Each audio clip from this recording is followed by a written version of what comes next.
In the heart of Java, there is a city of secrets, a place where the sunrise paints temples older than kingdoms, where volcanoes breathe fire, shaping the land with every eruption, where the streets themselves whisper history, alive with voices of the past. Within a few short steps, you can stand before two UNESCO wonders. You can face one of the world's most active volcanoes, and you can walk into a palace where royalty still lives today. Imagine stepping into hidden tunnels once carved to escape enemies, or watching a cave suddenly glow with heavenly light. Every moment, the city draws you deeper until night falls. And then, under neon skies, you taste flavors you'll never forget. But what exactly makes this place one of Asia's most unforgettable cities? Where do you even begin? From sunrise over stone stupas to midnight feasts on Malioboro, this journey reveals it all. These are the top 10 things to do in Yogyakarta, a city where every corner hides a story. Sunrise at Borobudur, 40 kilometers outside Yogyakarta, a silent giant waits. The world's largest Buddhist temple, carved from stone in the 9th century. At dawn, the air is still, broken only by the calls of birds waking in the valley. Slowly, the sun rises over misty rice fields, painting the ancient reliefs in gold. More than 2,600 carved panels stretch across its walls, stories of kings, battles, and the path to enlightenment. For centuries, pilgrims climbed these steps to find spiritual light. Today, travelers rise long before morning just to witness the same moment. As the sky turns fire and shadows fade, silence falls. The stone stupas glow, each one holding a secret, each one older than memory. It is more than a view. It feels like touching eternity. But once the sun climbs high, where does Yogyakarta's magic rise next? The magic of Prambanan. Just outside the city stands a temple of gods and legends. The Prambanan complex, built in the 10th century, rises like stone flames against the sky. Its central Shiva temple towers 47 meters high, casting shadows that seem endless. Every surface is carved, myths etched into stone, stories of creation, destruction, and eternal cycles. It is not just architecture, it is Indonesia's greatest Hindu monument, a UNESCO treasure that still humbles all who approach. As night falls, the temple becomes a stage.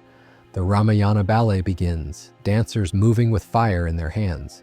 Floodlights strike the spires, making them glow like celestial mountains. Every step, every drumbeat feels as if the gods themselves are watching. To stand here is to feel history breathe. But where do kings still walk today, their palaces alive with power? Inside the Sultan's palace, at the heart of Yogyakarta, stands the Kraton, an 18th century royal palace.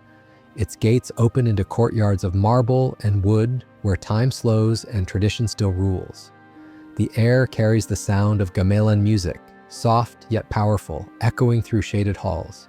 Every corner reveals rituals still alive, royal guards in batik, offerings placed with quiet devotion.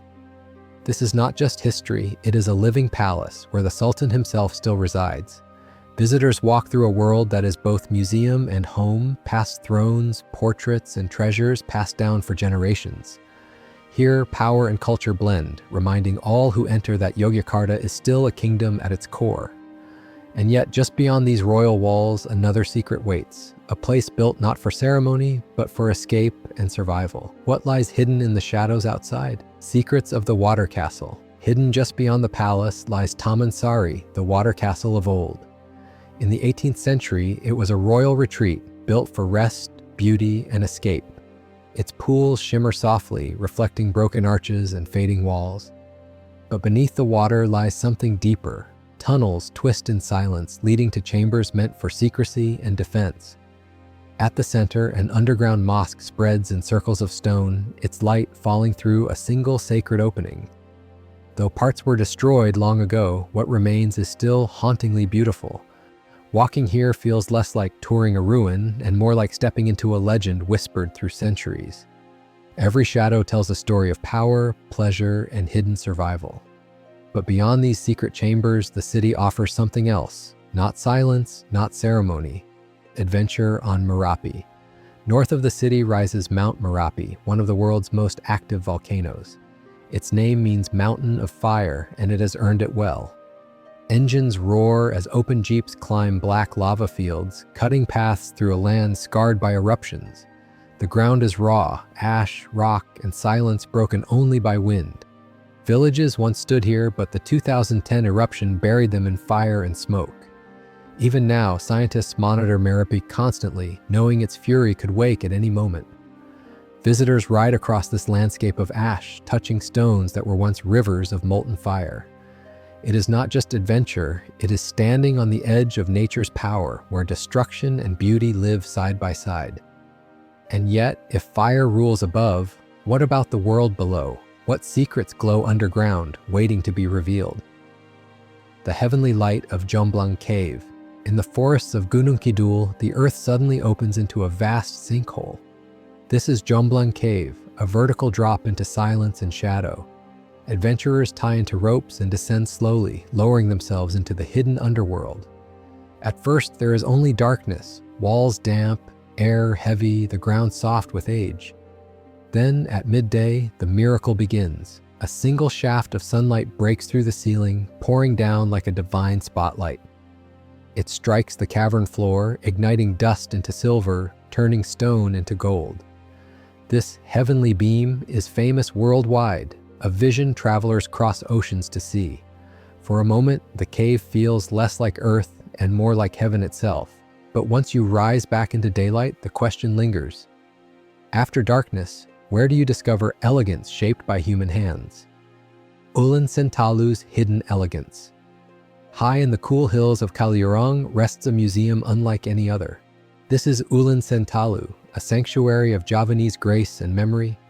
Its quiet halls tell royal stories, letters from queens, batik patterns woven with meaning, portraits painted in silence.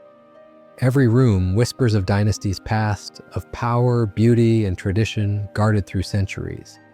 It feels like stepping into the very soul of Yogyakarta, calm, refined, eternal. For many, it is the perfect counterpoint to the city's chaos below. But what if you could go beyond looking, crafting in Kotagede? In the old quarter of Kotagede, the streets echo with the ring of hammers. Here, for centuries, silversmiths shaped glowing metal into treasures fit for kings. Sparks rise in dim workshops as artisans bend, carve, and polish with hands guided by tradition. Sunset at Tabing Brexy. Once a quiet quarry, Tabing Brexy has been reborn into an artful geopark. Its carved cliffs rise like stone canvases etched by both man and time. As the day fades, the rock walls blaze orange, turning into living sculptures under the sinking sun. From the ridges, the view stretches far, Prambanan spires, Merapi's shadow, and the vast horizon of Java itself. Nightlife on Malioboro. When night falls, the heart of Yogyakarta beats along Malioboro Boulevard. Here, the air is alive with street music, the rhythm of guitars and angklung blending with laughter. Batik stalls glow under hanging lamps, colors flowing like rivers of tradition. Food carts line the street, serving steaming bowls until midnight. But what does all this reveal about Yogyakarta itself? Yogyakarta is not just a city, it is a living museum of faith, fire, and art. From Borobudur's sunrise to Malioboro's midnight, every hour writes a new chapter. Its power lies in its blend, sacred, royal, volcanic, artistic, and deeply human. Here, every corner hides a story worth living.